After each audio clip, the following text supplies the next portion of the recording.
The next video we're going to do is the back. This is the same homework. We're just going to do the back. What has a foot on each end and one in the middle? That sounds weird. What has a foot on each end and one in the middle? We're going to see if we can come up with an answer. All right. So it says, I'm going to do these first. I think these are a little bit harder sometimes. But you can do this as homework and you can Google these words and you might be able to work backwards. But let's do these first. So it says, identify the type of angle pairs. So I'm definitely going to use a pencil.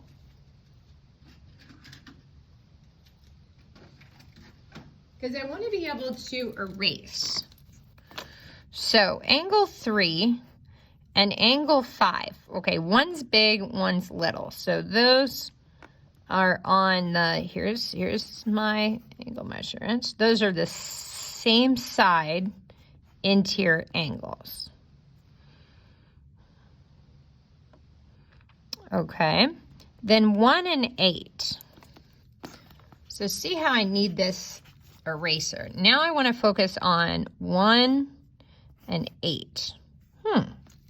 So if this is my transversal, these are on alternate sides.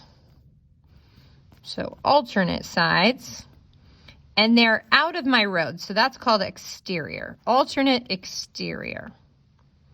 Alternate exterior. Okay, so that's C. So I'm pretty positive about this. This one, same side, I don't see that. So there must be a synonym, and if you Googled it, what would be another name for this? And this is interesting because this is out of a different textbook. So let's see if we can find out. What would be same side interior? So, no. Interior. Well, they're not alternate because they're on the same side.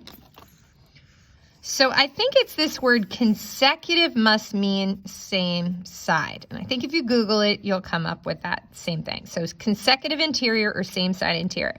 Okay, this one's going to be D. Okay. Now let's look at 2 and 6. So I'm going to erase this. Now we look at 2 and 6. Those are the same size on the same side. Those are corresponding. Cool, that's this one. Same side and the same size. All right, let's just try again. 1 and 4. These guys look vertical, don't they? They're right across from each other. It's like they make a little hourglass, 2 V's glued together. Those are vertical. So let's see if we can, oh, there it is, vertical. So that'd be T. 4 and 5. 4 and 5.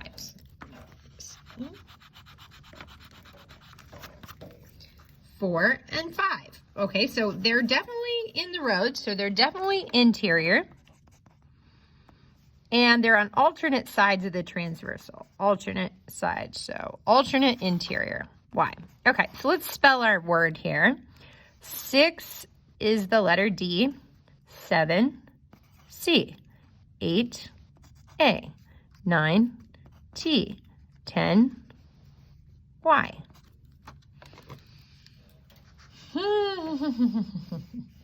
Oh, I think I know this. It's like playing hangman.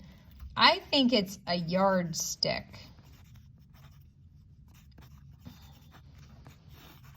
A yardstick has 1 foot on each end. So a yardstick is actually 3 foot. So 1 foot here, 1 foot there, and 1 foot in the middle. It's definitely a yardstick. But let's make sure we know these vocab words because they'll be on the test. So my guess for 1 is A. So I can kind of work backwards. My guess for 1 is A. Parallel. Okay. 2 lines, if and only if, they're both vertical lines and they have the same slope. Okay, that makes sense. My guess for number 2 is the letter R. So let's,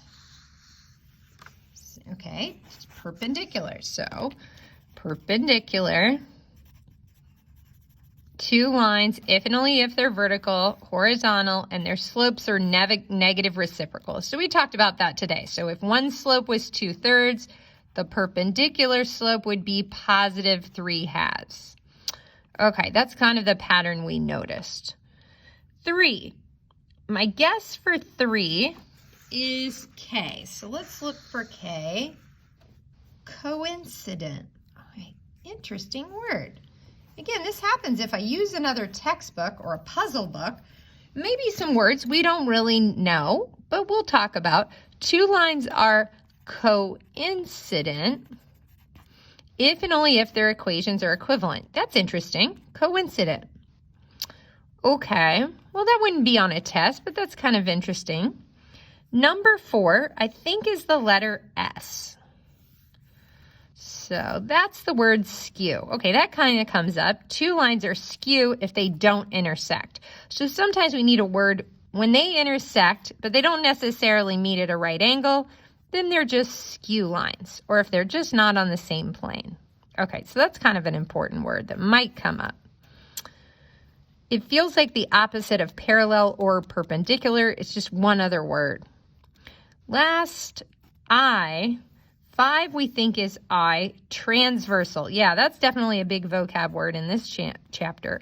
A transversal means a line that intersects two or more coplanar lines at different points. So that's what's happening here. It intersects it here and here at these two different points. Thanks for joining us, and I'll see you Friday.